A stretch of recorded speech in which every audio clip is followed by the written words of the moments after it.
Of a Sedgwick County. Good evening, everyone. I'm Jason Kriverick in for Josh tonight. And I'm Dana Hurtnicki. The family is suing the current and former sheriff of Sedgwick County. But while they're seeking damages, they tell me tonight their motivation isn't money.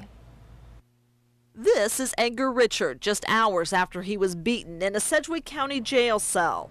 A year and a half later, he's still in a nursing home recovering. And he's real embarrassed now because his teeth is falling out one at a time, you know.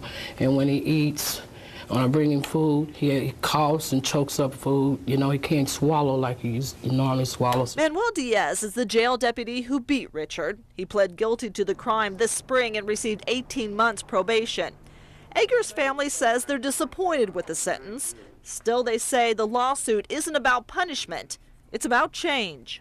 Something has to be done about the way that they treat the mentally ill in that jail down there.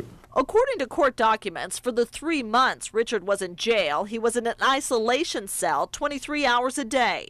He was harassed by jail inmates and deputies. The water to his cell was often turned off so he could not have drinking water or water to flush the toilet.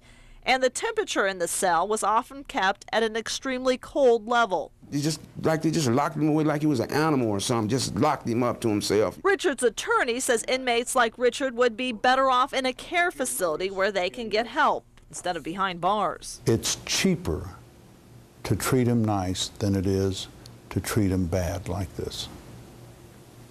It makes economic sense for the taxpayers to make certain that these conditions change. The suit asks for more than $75,000, which Walls says would go into a trust for Richard.